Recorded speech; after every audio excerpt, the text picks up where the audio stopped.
Esse aí vai ser para sempre o idiota que meteu o carro na piscina. Até então ele era conhecido como um contador muito hábil, um contador capaz de fazer até a declaração do imposto de renda de uma Deolane Bezerra da vida. Agora não, agora ele é só o idiota que pôs o carro na piscina. E esse segurança aí, ó, ele nunca se atrasou para o trabalho, sempre dividiu o lanche com os colegas, só que agora ele é o burro que deu com a cara na porta de vidro, para sempre. O mesmo vale para esse sujeito aí, ó. Ele parou para ajudar o cara que estava atolado.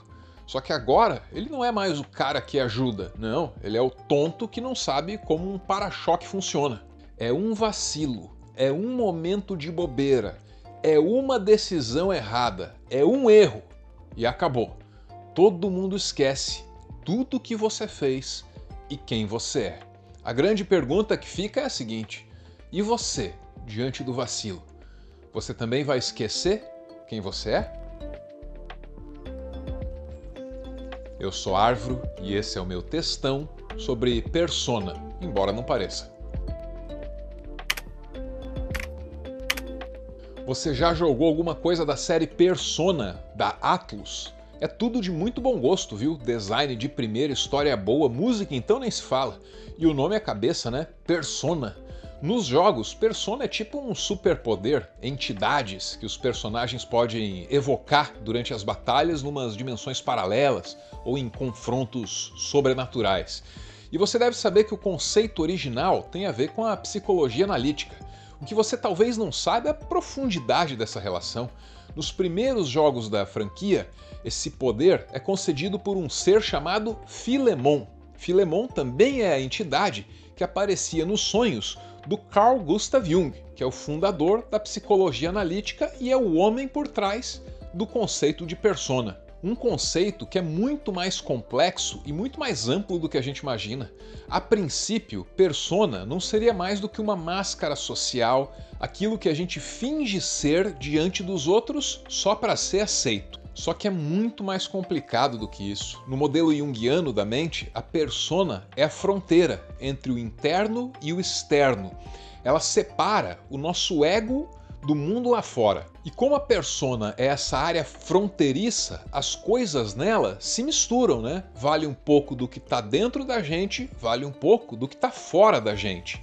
O Jung escreve: a persona é um sistema complicado de relações entre a consciência individual e a sociedade, sendo adequadamente uma espécie de máscara projetada, por um lado, para causar uma impressão definida nos outros, e por outro, para esconder a verdadeira natureza do indivíduo.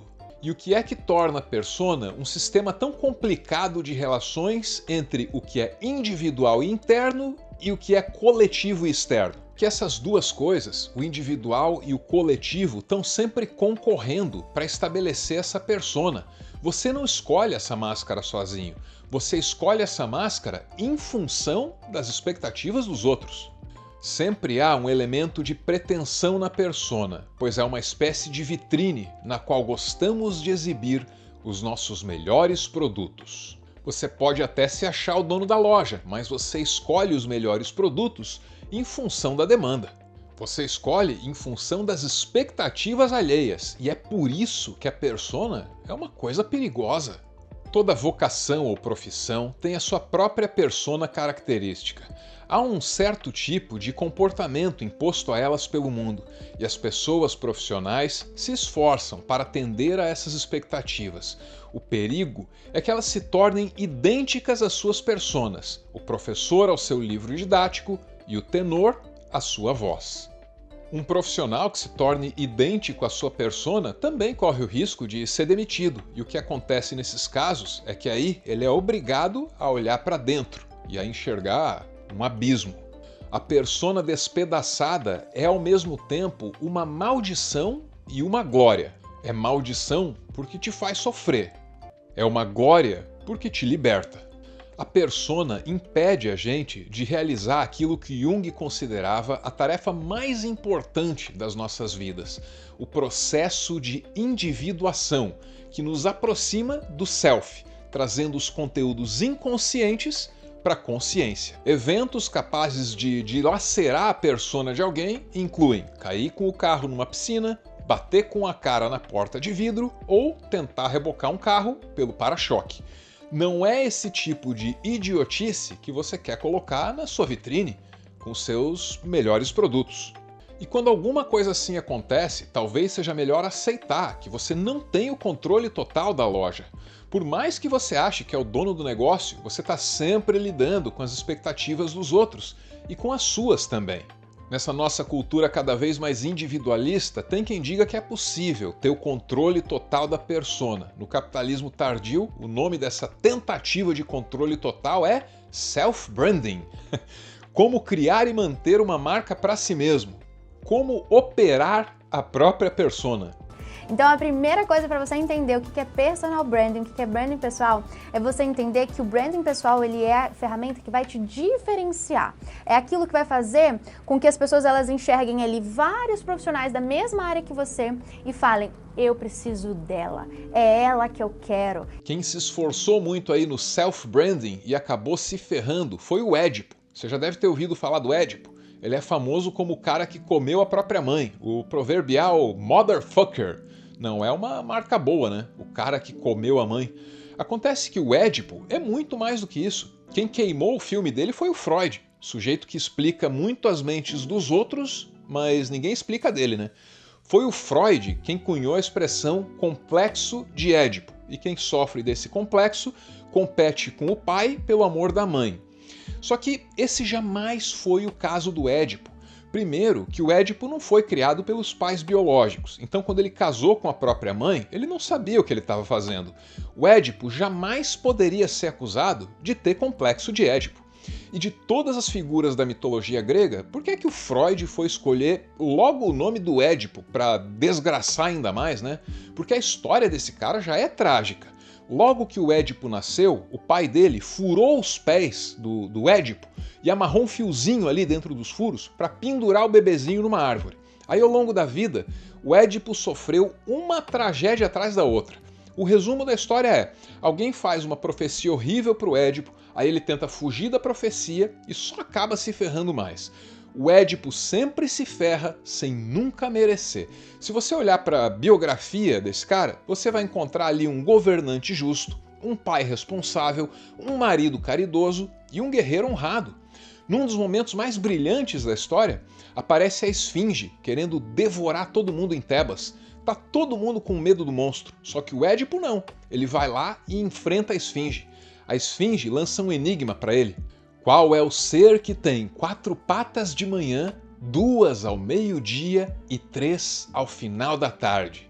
Aí o Édipo responde que é o homem, aquele que engatinha como bebê, como se tivesse 4 patas, que anda em pé na fase adulta, com 2, e que usa uma bengala na velhice, simulando 3 patas. Essa charada tem um simbolismo muito forte, viu? Porque com essa pergunta, a Esfinge faz o Édipo confrontar a natureza humana dele, a condição de mortal. E é isso que torna a Esfinge um monstro. Daria para fazer um vídeo só sobre isso. O que interessa agora é outra coisa. O que interessa é, foi só porque o Édipo derrotou a Esfinge que ele foi coroado rei de Tebas e se casou com a Jocasta, sem nunca saber que aquela era a mãe dele. O casamento, aliás, foi arranjado. E no fim da história, quando o Édipo descobre a verdade, a Jocasta se mata, literalmente, se mata de vergonha. E quando o Édipo vê essa cena, ele fura os próprios olhos e parte para o exílio, mas só depois de se desculpar pela vergonha que ele trouxe para Tebas. Quando o Édipo deixa a cidade, uma das filhas dele resolve partir com o pai, que é para não deixar o Édipo passar dificuldade na natureza selvagem.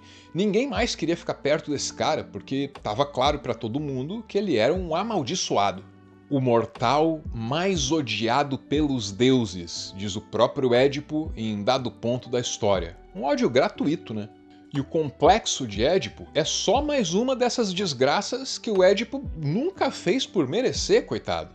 Ninguém nunca lembra do Édipo herói, ninguém quer saber do Édipo governante e ninguém se importa com o bebezinho Édipo pendurado pelos pezinhos furados. Esse é o cara que comeu a própria mãe. Dane-se ele. Na história, o Édipo é injustiçado pelos deuses, e na história da história, o Édipo é injustiçado por nós, os leitores, que perpetuamos e aprofundamos a tragédia dele. Essa injustiça começa quando a gente deixa a nossa atenção ficar concentrada apenas no detalhe mais pitoresco da história, e aí esquece todo o resto. E a injustiça que a gente comete contra o Édipo, a gente comete um contra o outro, o tempo todo, todo dia. Se o Édipo fosse real e estivesse aqui, agora, ele ia ter muita dificuldade para conseguir se enxergar como o bebê que foi abusado, como guerreiro, como herói ou como governante, todas essas coisas que ele foi. O Édipo, e qualquer um no lugar dele, teria dificuldade para superar a condição de motherfucker. Porque na mente humana, essas percepções coletivas e individuais, elas se fundem numa maçaroca completa. Para se encontrar e superar esse rótulo superficial do cara que comeu a mãe, o Édipo ia ter que olhar cada vez mais para dentro e cada vez mais profundo. No modelo junguiano da mente, ele teria que olhar não da direção da persona, mas na direção do self. É difícil, tanto que poucos olham para dentro, já que dentro não tem nada, apenas um peso imenso, a alma, esse conto de fada. Assim escreveu o meu mestre Paulo Leminski. Muito obrigado por ver esse vídeo até o final. E como esse é o Meteoro TXT, a gente encerra com mais uma citação. Mais Jung na praça. Ele escreve: é apenas porque a persona representa um segmento mais ou menos arbitrário e fortuito da psique coletiva que podemos cometer o erro de considerá-la em sua totalidade como algo individual. Ela é, como seu nome sugere, apenas uma máscara da psique coletiva, uma máscara que finge individualidade, fazendo com que os outros e a própria pessoa acreditem que ela é individual, enquanto, na verdade, está simplesmente desempenhando um papel através do qual a psique coletiva se expressa. Agora sim, muito obrigado por ter visto até aqui. E se você gostou, fica sempre o meu convite. Tá aí, ó, youtube.com/arvro. Espero que tudo tenha feito sentido no final. Valeu!